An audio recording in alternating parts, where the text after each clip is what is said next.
Fox 40 investigates the case of one of the country's most notorious serial killers, and he's never been caught. He started here in Sacramento, and now 42 years later, victims of the East Area Rapist, they are telling their stories. And this as investigators continue to dig up new leads, but will they ever catch him? Fox 40's Daly has the story in tonight's special report.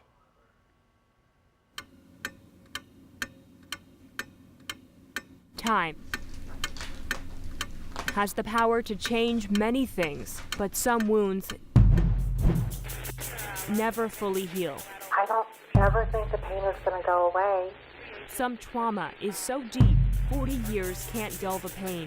It really shattered who I was. Starting in the late 1970s, one man caused physical and emotional scars during a decade-long crime spree across California. This is a bold psychopath. I think he's probably about as close to the boogeyman as you can get.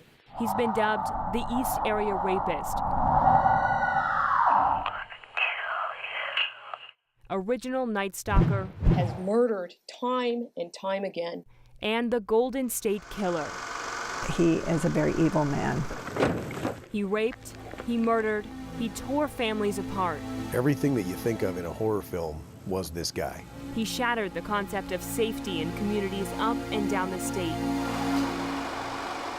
Well, I think that it's a very serious situation. I think it's very dangerous. He's running wild. This footage from the Sacramento County District Attorney's Office captures the fear back then when the East Area Rapist started preying on neighborhoods from Rancho Cordova, Carmichael, and Citrus Heights over to Davis, the Bay Area, and as far south as Modesto. I have a gun, but I still don't feel safe being, at home alone. He prowled, he burglarized, and usually raped women while they were home in bed.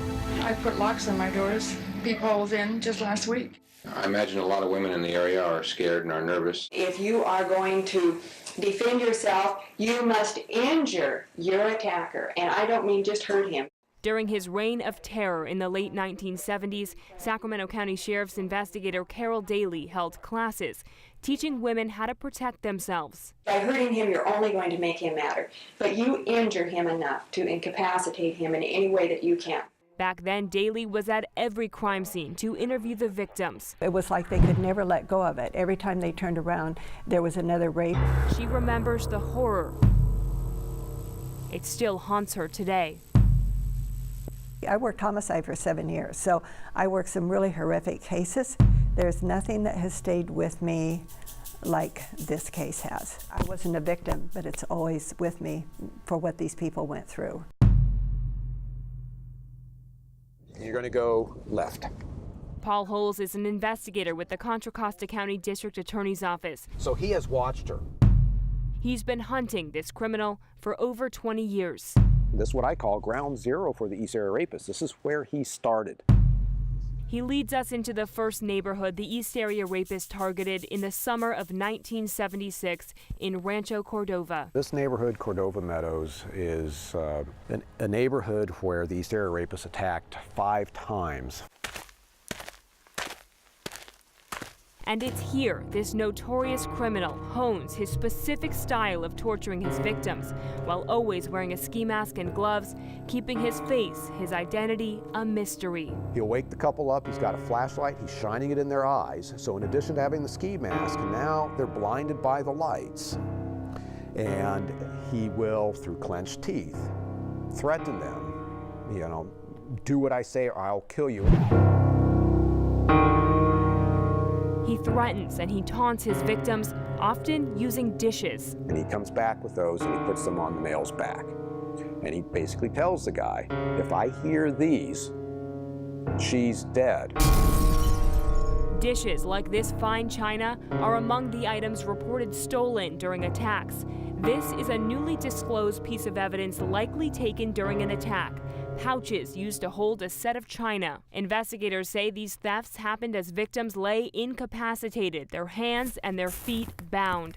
And this was repeated over and over again. And with time, he was becoming more and more angry. The level of violence escalates. He was pushing a knife against his throat. His threats to kill. Over the course of a decade, this dangerous criminal would attack across California, eventually committing 12 murders, mostly in Southern California, and about 50 rapes. But it wasn't until 2001 investigators used DNA technology to link all of the crimes. It was huge. A major break in one of the country's notorious cold cases. Now, yes, I think we're getting close. Investigators from across the state have momentum. With help from a recent FBI campaign, they are actively sifting through tips, old cases, and new leads. But the clock is ticking.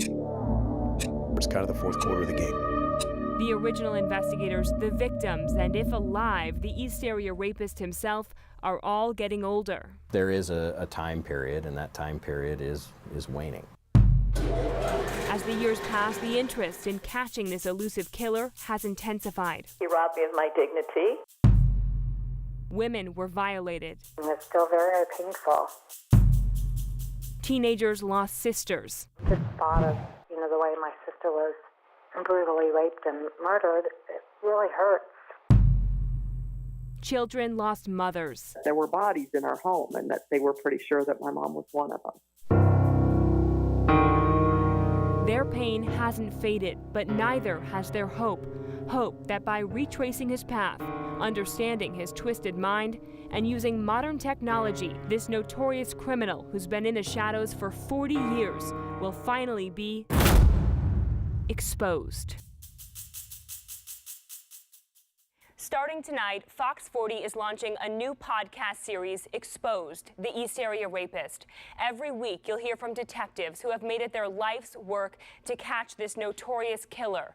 You'll also hear more from Jane, just one of the many people who came face to face with evil. You'll also hear from family members of the victims who will stop at nothing to find the man who ruined their lives.